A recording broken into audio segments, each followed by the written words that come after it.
Hi everyone, Mike Albin here from Cobra Self-Defense Systems in North New Jersey, and I'd like to talk to you today about the importance of self-defense.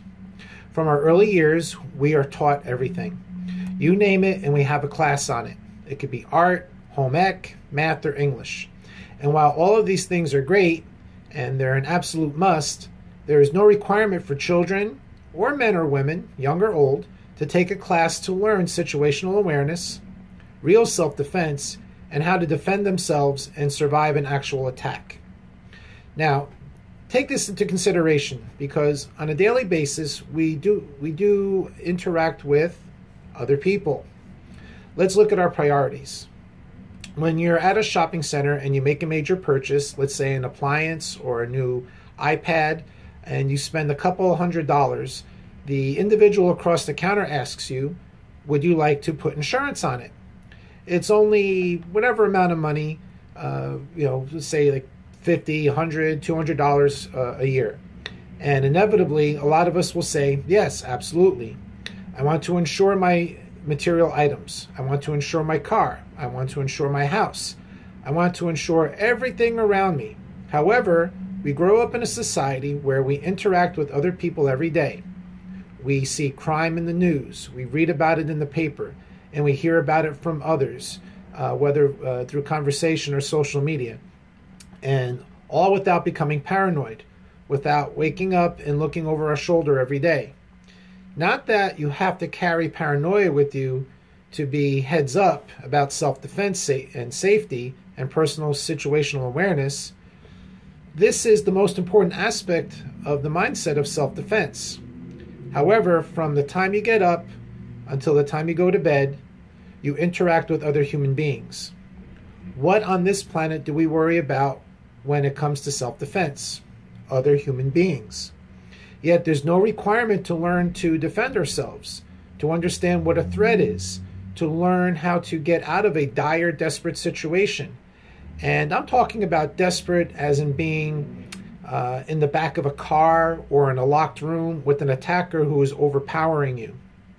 All the way down to a schoolyard bullying situation with two young kids.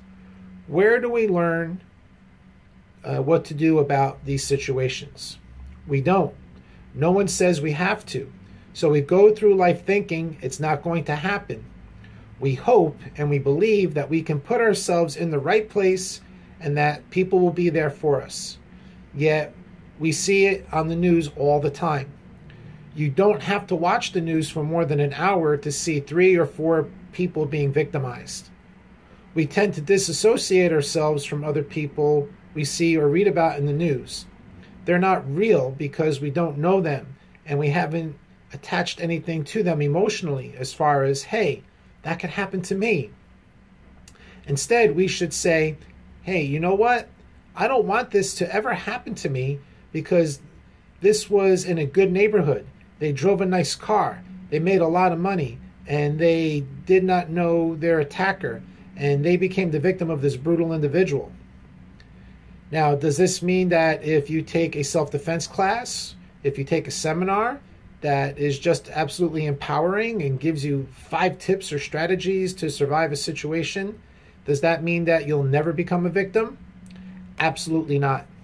And if there's an instructor or an organization or a program out there that preaches, if you do this, you will always be safe, or if you do this move, guess what? You will always win. That's nonsense. We're talking about the 90%. We want to go for the 90% effectiveness rate when it comes to protecting ourselves, our loved ones, and our families. It could be just some teenage girl or teenage boy who gets beat up after school. They put themselves in the wrong place at the wrong time and at the mercy of their attacker. Guys, it could be absolutely anything from the lowest priority of self-defense to the highest priority, from a bullying situation to a weapon involved, from a domestic situation to a multiple attacker situation. It really doesn't matter. Education is of the utmost importance. And you have to remember, once you've been in a situation, hindsight is 20/20. We begin to say stuff to ourselves like, I wish I would have taken a class. Well, now I'm going to take a class. Or that's never going to happen to me again. I will never let that happen again. I'm going to get a concealed weapons permit, or I'm going to take a martial arts class, or I'm going to take a self-defense class. Let's not be reactive. Let's be proactive. This is empowering. Instead of only insuring our washers, our dryers, our homes, our cars, which these are all important and they must be insured, absolutely, let's start thinking about ourselves. Let's insure our most important asset, ourselves. I'm going to go ahead and give you an example. We all do this every day. I did it on the way here to my office. We drive a vehicle. And why? Predominantly do we get insurance on our vehicles? It's not because we're going to go out there and wreck our car. Am I right? I mean, that's what we like to think. I'm not going to jump into my vehicle and ram it into a wall or another car. At least that's what I hope I won't do. All right? We buy insurance because we are worried about the other person. Someone might hit me or run into me, be driving under the influence, or smash into my brand new vehicle, and I want it replaced, I want it done correctly, and I want peace of mind. So we spend all this money and this energy. Throughout the U.S. and in many countries, it's mandatory that if you own a vehicle, you will have insurance, which goes back to the question of why people walk around and we don't have a self-defense system implemented in the school systems. It's not mandatory that your child will sit down and crack open a book and start learning about who the bad guy is, what he thinks, what he can do to you, right? That he's not the guy in the dark alley with the long trench coat. He's not the boogeyman. He's not the guy you see on TV. He's not the guy knocking on the door, begging to get in. The bad guy looks like you and me. There are only 3 types of bad guys that we bring up in our Cobra self-defense training. We basically determined that there's no other type of individual outside of the parameters of these 3 types of bad guys, which again we cover in the Cobra self-defense programs. They can be classified in many ways, but generally they're going to fall into 3 types of individuals: the bully, the wolf, and the predator. This knowledge is life-saving. I wish the kids knew it. I wish the young females knew it. I wish the males knew it who walk around and think, you know what, I'm in pretty good shape. I took a couple classes. There's no reason anyone's going to victimize me. Well, guess what? You might have a very nice car, and 2 guys with a long rap sheet are across the street staring at you. Maybe they're on probation. Maybe they broke out of jail. Maybe they just don't care. They've put the bullseye on you, and guess what? In 30 minutes from now, they're planning to take your very nice car. They'll do whatever they have to do to get it and drive it all over for a joyride. And if you're in their way, guess what? You are the victim. So it really doesn't matter. People with experience, people with no experience. We can insure our life to the hilt with just general education and knowledge. It doesn't have to be hitting a bag all the time. It doesn't have to be, I can do 150 push-ups in 20 seconds and hit a bag harder than anyone. That has nothing to do with reality training at all. And we discussed this during our Cobra self-defense classes. How what you do in an enclosed control environment does not translate very well at all once you're out there, out on the streets, out in real life. It's not called street fighting because most fights don't happen in the middle of the street. It's called real life situational training and self-defense. We're going to go one more step. I want you just to give me a couple of minutes of your time with this exercise. I want to give you an example and take you on a little journey here. If you can just stay with me, right? If you had the crazy ability to time travel, first of all, that would be outstanding. Second of all, we could complete this mission. If you're going to go ahead, maybe 2 years, 6 months, a year, 2 years, it doesn't matter. You're going to crack open a newspaper or search the internet, and you're going to find that, let's say that yourself or a family member or someone very close to you became the victim of a brutal crime, or maybe just an average crime.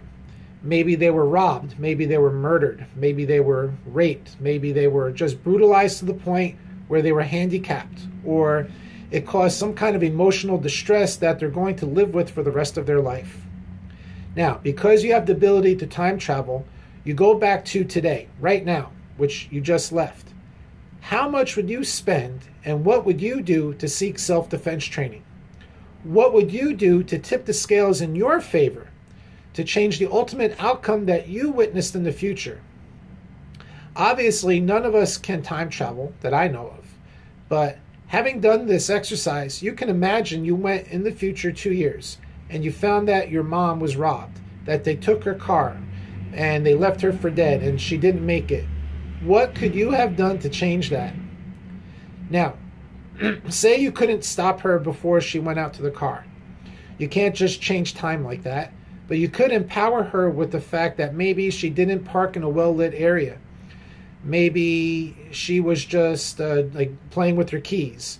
She left her car unlocked when she got in because she began to adjust the mirror. She was looking for something in the console. She made a phone call. She stayed in the parking lot 25 seconds too long, which gave an individual who was standing at the other end, who basically scouted her out because she was the last one leaving, gave the opportunity to walk across the parking lot, open the door, and carry out the plan that he wanted to carry out. The education that she could have gotten over the last 6 months or year or 2 years could have saved her life. She didn't necessarily have to become a prize fighter, step out of the car, and beat down this individual. That's not what we're looking for, okay? Because you've got to remember, self-defense isn't about whooping somebody.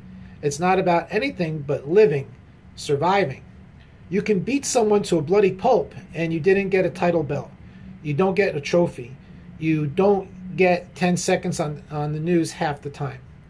On the other hand, if you lose, if they take your life, if they victimize you, you might get a 10-second spot on the news, if that. And guess what? Who's destroyed? Everyone in your family, everyone close to you, and everything you ever worked for is gone via the hands of some thug, some criminal, who made his plan just because he thought you were a weak target. Time traveling, if we can do it, we could see the future and we would know, hey, guess what? I might need this type of training. I might need to sign up for a class. But because we don't have this power, once again, we just kind of shuffle it back to the back, it's not going to happen to us. You have to remember, it can happen to anyone. And let's just go ahead and time travel, all right? Do this exercise for me, and it will definitely open up your mind and expand what you think as far as the potential hazards of this world and the importance of self-defense. Thanks again for your time, and I look forward to sharing some more information with you. Have a great day.